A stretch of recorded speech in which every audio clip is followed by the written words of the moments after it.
Hi everyone, this is Saloni Pandey and I welcome you all to your favorite channel Magnet Brains. So students, in our today's lecture we are going to discuss the multiple choice questions of your chapter The Story of Indian Democracy, Class 12 Sociology Book 2. So आज के हमारे इस lecture में हम हमारे इस chapter यानी कि the story of Indian democracy के जो है मल्टीपल चॉइस क्वेश्चंस करने जा रहे हैं। हमने हमारे ये चैप्टर ऑलरेडी कंप्लीट कर लिया था in our previous lectures and I hope so कि आपने भी चैप्टर को अच्छे से कंप्लीट कर लिया है with each and every topic detailed discussion, NCERT solutions, one shot revision. अब बारी आ जाती है मल्टीपल चॉइस क्वेश्चंस की, तो देखेंगे कि इस चैप्टर से कौन कौन से एमसीक्यूज जो हैं वो मोस्ट इंपॉर्टेंट हैं।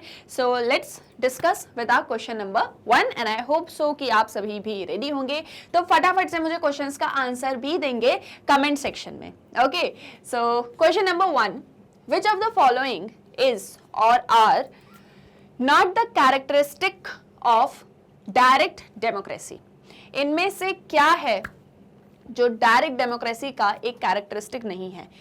We have discussed about democracy in this chapter and we have also discussed कि डेमोक्रेसी के दो टाइप्स होते हैं, there is direct democracy and indirect democracy. अच्छा, इंडिया में भी डेमोक्रेसी है एंड इंडिया में इन दोनों में से कौन सी फॉर्म की डेमोक्रेसी है ये आप बताएंगे बिना गूगल किए, है ना, बिना गूगल किए आप ये मुझे बताएंगे कमेंट सेक्शन में। इंडिया क्या डायरेक्ट डेमोक्रेसी है या इनडायरेक्ट डेमोक्रेसी है ये आप मुझे बताएंगे कमेंट सेक्शन में, ठीक है। तो हमने डायरेक्ट और इनडायरेक्ट दोनों ही तरह की डेमोक्रेसी डिस्कस की है। ये पूछ रहे हैं इस क्वेश्चन में कि जो डायरेक्ट डेमोक्रेसी होती है इनमें से क्या है जो डायरेक्ट डेमोक्रेसी का फीचर नहीं है, ये याद रखना। यहाँ पे क्या लिखा है? नॉट द कैरेक्टरिस्टिक, क्या नहीं है। So we have option A, it is the most common form of democracy, ये डेमोक्रेसी का सबसे कॉमन फॉर्म है। Option B, all citizen participate in making of public decisions directly. इस एक डायरेक्ट डेमोक्रेसी के अंदर जो भी डिसीजन लिए जाते हैं उसमें जो पीपल होते हैं या जो सिटीजन्स होते हैं वो डायरेक्टली पार्टिसिपेट करते हैं। Option C, it is without intermediaries of elected और अपॉइंटेड ऑफिशियल्स, ये इलेक्टेड या अपॉइंटेड ऑफिशियल्स के बिना इंटरमीडिएशन के होता है, मतलब इसमें किसी तरह के कोई इलेक्टेड या अपॉइंटेड ऑफिशियल्स नहीं होते हैं। Option D, it can only be formed where there are small number of people in a country, ये वहीं पर ही फॉर्म की जा सकती है जहाँ पर स्मॉल नंबर ऑफ पीपल रहते हैं यानी कि पॉपुलेशन कम है। So just tell me which is not the characteristic of direct democracy. It is the most common form of democracy. All citizens participate in making of public decisions directly. It is without intermediaries of elected or appointed officials and it can only be formed where there are a small number of people in a country. And the correct answer is, जल्दी बताओ comment section में, A, B, C और D. Correct answer is option A, that is it is the most common form of democracy. ये जो statement है ये यहाँ पर करेक्ट नहीं है, जो हमसे पूछा गया ना नॉट द कैरेक्टरिस्टिक, तो ये जो है डायरेक्ट डेमोक्रेसी का कैरेक्टरिस्टिक नहीं है कि ये most common form of democracy नहीं है, क्योंकि जनरली इसको वहीं फॉर्म किया जा सकता है जहाँ पर पॉपुलेशन कम हो। एग्जाम्पल स्विट्जरलैंड, आप देखो स्विट्जरलैंड वगैरह में यहाँ डायरेक्ट डेमोक्रेसी है ना, और भी ऐसे बहुत सारे एग्जाम्पल हैं जहां पर डायरेक्ट डेमोक्रेसी है। पॉपुलेशन अगर आपके पास में कम है तो आप डायरेक्ट डेमोक्रेसी को इम्प्लाई कर सकते हो। क्या होता है कि जितने भी लोग रह रहे हैं सब आपस में साथ में मिलते हैं, मीटिंग्स करते हैं। जैसे मान लो ये कोई हॉल है, यहाँ पर सब आपस में बैठते हैं, अपने लिए लॉज बनाते हैं, रूल्स रेगुलेशंस बनाते हैं और सब पार्टिसिपेट करते हैं वर्किंग में। All citizens participate in making of public decisions, है ना। यहाँ पर कोई इलेक्टेड अपॉइंटेड ऑफिशियल नहीं है कि इन सब ने मिलकर किसी एक्स पर्सन को अपना रिप्रेजेंटेटिव बना दिया और वो इनके लिए रूल्स बना रहा है। No, they directly participate in this. तो ये तीनों इसके कैरेक्टरिस्टिक हैं, बट ये most common form of democracy है, ये करेक्ट आंसर नहीं होगा, है ना। मतलब ये जो कैरेक्टरिस्टिक है ये डायरेक्ट डेमोक्रेसी का नहीं है। तो मैंने अभी आपसे थोड़ी देर पहले क्वेश्चन पूछा था कि इंडिया एक डायरेक्ट डेमोक्रेसी है या इनडायरेक्ट डेमोक्रेसी है। आई होप सो आपको इसका आंसर अब मिल गया होगा। अभी भी नहीं मिला है तो मैं बोलूंगी जागो जागो मोहन प्यारे और मोहिनियों, जल्दी जागो और देखो इसका करेक्ट आंसर है कि इंडिया जो है वो एक इनडायरेक्ट डेमोक्रेसी है। ये आप कैसे समझ सकते हो? ऐसे समझ सकते हो कि डायरेक्ट डेमोक्रेसी वहां होती है जहां स्मॉल नंबर ऑफ पीपल रहते हैं। India is one of the largest, मतलब ऐसी कंट्री जो कि पूरे वर्ल्ड में पॉपुलेशन में चाइना को भी सुपरसीड कर चुकी है ना। अब आप देखोगे ना, अपने सेंसेस आएंगे तो आपको पता चलेगा कि पूरे वर्ल्ड में one of the most populated country if there is any then it is India. तो इंडिया में सबसे ज़्यादा पॉपुलेशन है, तो ऑब्वियस है कि वहाँ डायरेक्ट डेमोक्रेसी तो हो नहीं सकती। तो कौन सी डेमोक्रेसी होगी? Indirect democracy. हम लोग क्या करते हैं, इलेक्शंस होते हैं ना हमारे यहाँ, इलेक्शन में अपने किसी रिप्रेजेंटेटिव को वोट देते हैं, फिर वो हमारे लिए वर्क करते हैं। हम लोग थोड़ी ना डायरेक्टली लॉ, हम लोग अपने लिए लॉ बनाते हैं क्या कि हमको ऐसा लॉ चाहिए तो अब से ऐसा लॉ बनेगा, हम नहीं करते, हमारे रिप्रेजेंटेटिव्स करते हैं। सो द करेक्ट आंसर, मतलब इंडिया जो है वो इनडायरेक्ट डेमोक्रेसी है, and the correct answer here is option A. Fine, आ गया समझ में? हाँ, good, very good. Now let's move on to our question number 2। Who drafted a constitution for India in 1928? 1928 में इंडिया के लिए कॉन्स्टिट्यूशन ड्राफ्ट कर लिया गया था, किसने किया था? सुनो options. Option A, doctor Rajendra Prasad and 8 other Congress leaders. Option B, Motilal Nehru and 8 other Congress leaders. Option C, Sardar Vallabhbhai Patel. Option D, Pandit Jawaharlal Nehru. 1928 में किसने इंडिया का कॉन्स्टिट्यूशन ड्राफ्ट कर लिया था? क्या होगा करेक्ट आंसर? जो भी सी या डी, बी में कंफ्यूज हो रहे हैं, सॉरी बी या डी में कंफ्यूज हो रहे हैं, let me tell you, it is option B. हम लोग सिर्फ नेहरू सुनते हैं तो हमको समझ ही नहीं आता मोतीलाल नेहरू या जवाहरलाल नेहरू। जवाहरलाल नेहरू को हम ज्यादा जानते हैं तो हमने जवाहरलाल नेहरू आंसर लगा दिया। No, the correct answer is option B, that is Motilal Nehru and 8 other Congress leaders. तो जिनने भी करेक्ट आंसर दिया है, वेरी गुड, मोतीलाल नेहरू जो है इसका करेक्ट आंसर है। 1928 में इन्होंने इंडिया का कॉन्स्टिट्यूशन ड्राफ्ट कर दिया था और कंप्लीट इंडिपेंडेंस की डिमांड कर दी थी इंडिया में, ठीक है, 1930s के आसपास में। So the correct answer is option B. Then we have next question. Who wrote the article The Only Way? ये जो आर्टिकल है The Only Way, ये किसने लिखा था? ठीक है, option A Motilal Nehru, option B Gandhi ji, option C doctor BR या भीमराव अंबेडकर, ऑप्शन डी जवाहरलाल नेहरू। जल्दी बताओ इसका करेक्ट आंसर बताओ। द ओनली वे आर्टिकल किसने लिखा था? एंड द आंसर इज, फटाफट, yes, option B, that is Gandhi ji. Gandhi ji ने जो है ये जो आर्टिकल है द ओनली वे, इसको लिखा था। अच्छा, अब तुम लोग के लिए एक और होमवर्क, ठीक है, अब तुम लोग मुझे इसका भी आंसर दोगे। डॉक्टर BR अंबेडकर का पूरा नाम क्या है? आप बोलोगे मैम अभी तो आपने बोला भीमराव अंबेडकर।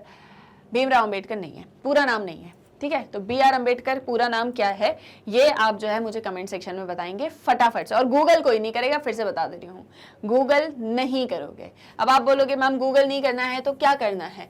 गूगल नहीं करना है तो बुक्स को रीड करना है ना। बुक्स को रीड करके जो है मुझे करेक्ट आंसर बताना है। और चलो मत बताओ, बुक्स नहीं है अभी सामने नहीं रखी है, आपके आसपास में कोई बैठा होगा, आपके फ्रेंड्स होंगे, आपके पेरेंट्स होंगे, कोई होंगे, उनसे पूछो, ठीक है, और उनसे पूछो और फिर मुझे करेक्ट आंसर बताओ। और जब ऐसा लगे ना कि अब कहीं भी आंसर नहीं मिल रहा है, फिर भले ही गूगल कर लेना, मैं बता दूंगी लास्ट में आंसर, लेकिन तुम लोग मुझे बताओ डॉक्टर भीमराव अंबेडकर, मतलब सॉरी डॉक्टर BR अंबेडकर, इनका फुल नेम क्या है? ठीक है, मैं बता दूं भीमराव अंबेडकर नहीं है, कुछ उसमें और है, कुछ उसमें और भी वर्ड ऐड है।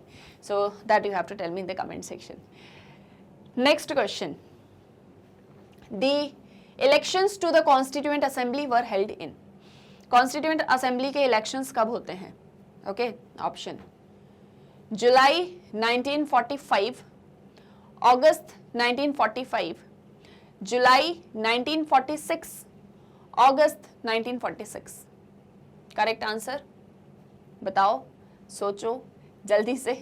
And the answer is option yes, constituent assembly elections, option C, that is July 1946। 1946 जुलाई में जो है इलेक्शंस होते हैं कॉन्स्टिट्यूएंट असेंबली के लिए।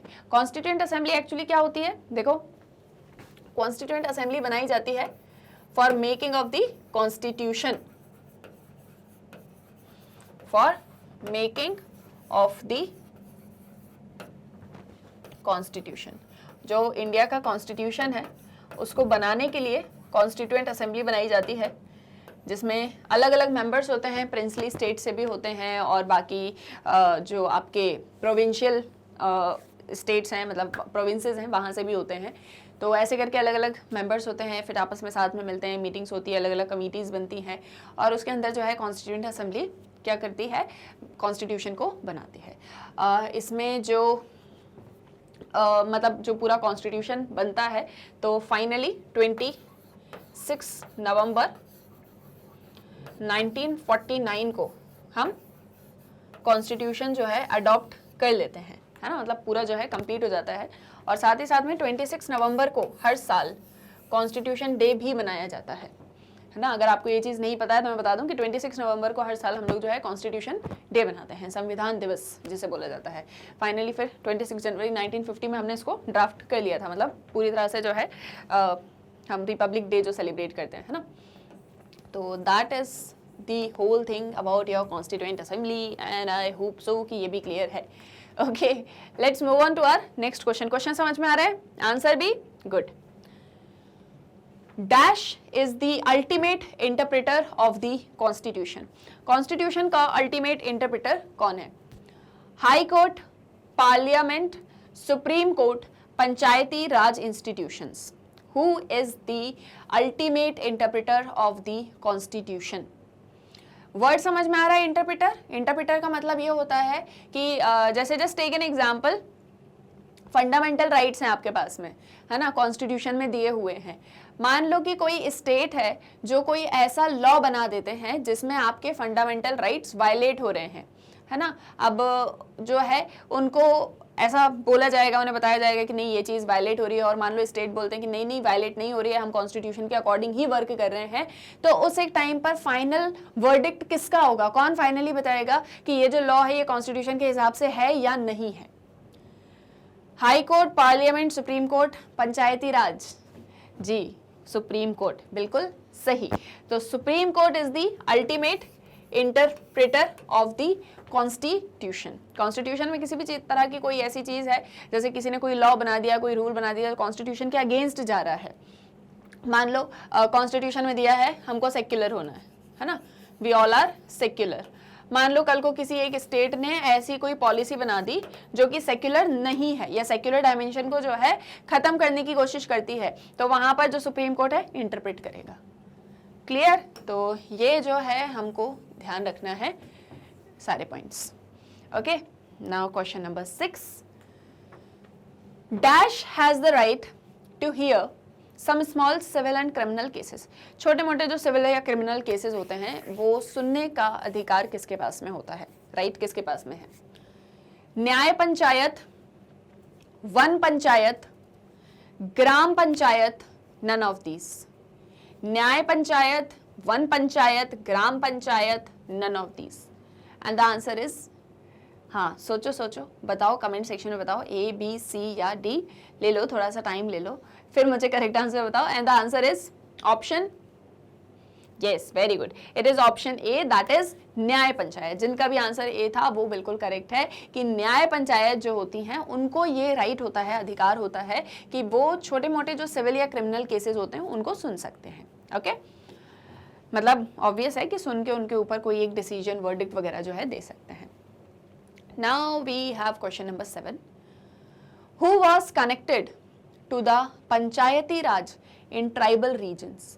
ट्राइबल रीजन्स में पंचायती राज के लिए कौन था जो कि मतलब कनेक्टेड था, या कौन वो थे जो पंचायती राज से कनेक्टेड थे ट्राइबल रीजन्स में? ट्राइबल एरियाज में अगर हमको पंचायती राज इंट्रोड्यूस करनी है तो उसके लिए कौन मेजर थे जिनका हमने अपने चैप्टर के अंदर क्या बोलते हैं जिक्र किया है, डिस्कशन किया है? And the options, doctor BR Ambedkar, K Santhanam, या option C Tiplut Nongbri, option D Mahatma Gandhi. So doctor BR Ambedkar, K Santhanam, Tiplut Nongbri या महात्मा गांधी। पंचायती राज in tribal regions. And yes very good, it is option C, that is Tiplut Nongbri. ये जो है आपके रिलेटेड है Panchayati Raj institution in tribal area से। इनके बारे में हमने पढ़ा है चैप्टर में, याद आ रहा है थोड़ा कुछ कुछ? हाँ गुड। अच्छा, किसी तरह का कोई डाउट है किसी कॉन्सेप्ट में, या कोई चीज़ नहीं समझ में आई है, समझना है, तो डिस्क्रिप्शन में, इस वीडियो के डिस्क्रिप्शन में आपको लिंक दी होगी, आप वहाँ से अपने कॉन्सेप्ट्स को अच्छे से समझ सकते हो। Okay, now we have next, that is question number 8। In colonial India the undemocratic and dash practice of British colonialism contrasted sharply with the vision of freedom which Western theories of democracy espoused and which the Western educated Indians read about. इसमें बोला जा रहा है कि colonial India में एक तो undemocratic और एक और कोई और प्रैक्टिस थी जो फिल इन द ब्लैंक आपको भी करना है ब्रिटिश कॉलोनियलिज्म के टाइम पर, जिसमें जो कि कॉन्ट्रास्ट करती थी, एक तरीके से कन्फ्लिक्ट में थी with the vision of freedom, जो जहाँ वेस्टर्न थ्योरीज जो हैं, मतलब जो वेस्टर्न कंट्रीज़ हैं, डेमोक्रेसी की बातें करती थी, फ्रीडम की बातें करती थी, है ना। तो ये सारी चीज़ें, ये जो सभी प्रैक्टिसेस थी, ये कहीं ना कहीं कॉन्ट्रास्ट करती थी, है ना, क्योंकि इंडिया में बहुत ही अनडेमोक्रेटिक और डैश प्रैक्टिस चल रही थी। In modern India, social change is not just about Indian or Western ideas. It is a combination as well as reinterpretation of Western and Indian ideas. आज अगर आप इंडिया में देखो तो हम सिर्फ इंडियन आइडियाज़ पर या वेस्टर्न आइडियाज़ पर बेस्ड नहीं है, बल्कि हम कॉम्बिनेशन रखते हैं जिसमें वेस्टर्न आइडियाज़ भी हैं, इंडियन आइडियाज़ भी हैं। तो ये जो ब्लैंक आपको दिख रहा है ना, इसमें कौन सा करेक्ट आंसर होगा, ये 4 ऑप्शंस में से ये आपको बताना है, ठीक है। पहले मेरे को करेक्ट आंसर बताओ, फिर मैं और अच्छे से एक्सप्लेन कर दूंगी। Option A democratic division, option B discriminatory administrative, option C non-discrimination administrative, या option D none of the above. In colonial India, the undemocratic and dash practice of British colonialism. कौन सी प्रैक्टिस करते थे British colonialism India में? एक तो बड़े ही undemocratic थे, है ना, बहुत अनइक्वल ट्रीटमेंट करते थे, और दूसरा क्या था, क्या डेमोक्रेटिक डिवीजन रखते थे, क्या डिस्क्रिमिनेटरी एडमिनिस्ट्रेशन रखते थे, या नॉन डिस्क्रिमिनेटरी एडमिनिस्ट्रेशन था, या इनमें से कोई भी नहीं? And the answer is yes, very good, it is option B, that is discriminative administrative. Discrimination वाला एडमिनिस्ट्रेशन था हमारे यहाँ पर, है ना, जो लोगों में इनइक्वालिटी, डिस्क्रिमिनेशन, इन चीज़ों को प्रमोट करता था।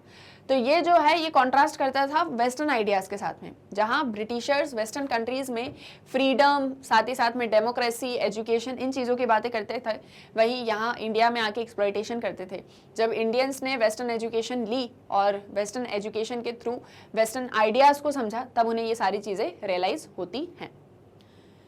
Clear? So the correct answer is option B. Now we have next question, that is question number 9. The scale of poverty and intensity of social discrimination within India also led to deeper questioning of the meaning of democracy. Poverty, social discrimination, ये सब जो India के अंदर थे, इससे और ज़्यादा जो है कहीं ना कहीं डेमोक्रेसी के मीनिंग को समझने की कोशिश होती है। मतलब कहीं ना कहीं हम और ज्यादा डेमोक्रेसी को जानना समझना चाहते थे। Is democracy just about political freedom? क्या डेमोक्रेसी सिर्फ पॉलिटिकल फ्रीडम से रिलेटेड है? और is it also about economic freedom and social justice? या फिर डेमोक्रेसी का मतलब इकोनॉमिक फ्रीडम और सोशल जस्टिस भी होता है? Is it also about equal rights to all irrespective of caste, creed, race and gender? क्या इसमें इसके साथ साथ में equal rights की बात होती है हर एक कास्ट, क्रीड, रेस या जेंडर के पर्सन को? So dash in India has contributed to a deeper examination of the definition of democracy. तो क्या ऐसी चीज़ है जिसे इंडिया में हमने डेमोक्रेसी की डेफिनेशन को बहुत गहराई में जानने की कोशिश करी? क्लियर? हाँ, ऑप्शन सुनो। Social discrimination, poverty, both A and B, या नीदर ए नॉर बी? क्या होगा करेक्ट आंसर, बताओ मुझे जल्दी से। कौन सी ऐसी चीज़ है जिसकी वजह से हमने और ज़्यादा डेमोक्रेसी को जानने समझने की कोशिश करी? अरे मेरे होशियारो, ये देखो आंसर यही तो लिखा है कि पावर्टी और जो इंटेंसिटी थी सोशल डिस्क्रिमिनेशन की, इसकी वजह से इंडिया डीपर क्वेश्चनिंग करने लगी डेमोक्रेसी के मीनिंग को लेके। तो करेक्ट आंसर ऑप्शन सी हो गया ना, बोथ ए एंड बी, कि सोशल डिस्क्रिमिनेशन हो रहा था, पावर्टी थी, तो इसकी वजह से हमने डेमोक्रेसी को और ज्यादा अच्छे से जानने की कोशिश करी, ताकि पॉलिटिकल, इकोनॉमिक, सोशल जस्टिस, ये सारी चीजें हो सकें, पॉलिटिकल फ्रीडम हो, इकोनॉमिक फ्रीडम हो, सोशल जस्टिस हो, इक्वल राइट्स हो। So correct answer is option C, that is both A and B, social discrimination and poverty. यही तो लिखा है आंसर, देखो, है ना। हम लोग क्या कहते हैं, पढ़ते पढ़ते खो जाते हैं कहीं पे, हमारा मतलब हम तो प्रेजेंट यही है क्लास में, माइंड हमारा कहीं दूर चला जाता है। वो एक कहावत होती है ना, मन मंदिर में और दिल जूतों में, ऐसा बोलते हैं ना, कि हम लोग जब क्या होता है मंदिर जाते हैं तो मंदिर के बाहर शूज वगैरह जो भी वो सब उतार देते हैं, और अंदर चले जाते हैं और अंदर ही अंदर ये लग रहा होता है कि यार बहुत अच्छे, बहुत ही ब्रांडेड शूज पहन के आया था, कहीं बाहर से कोई गायब ना कर ले। तो बोलते हैं आप प्रेजेंट तो मंदिर के अंदर हो, लेकिन मन जो दिल है आपका वो आपके शूज में लगा हुआ है। तो ऐसे हम लोग ना अक्सर ऐसे कहते हैं, प्रेजेंट तो रहते हैं क्लास में, हाँ देख रहे हैं, सुन रहे हैं मैडम को, मैडम क्या बता रही हैं, और मैम ने क्वेश्चन पूछा तो बिल्कुल ब्लैंक, अच्छा क्या पूछा, क्या पढ़ाया जा रहा था, हमें पता ही नहीं है।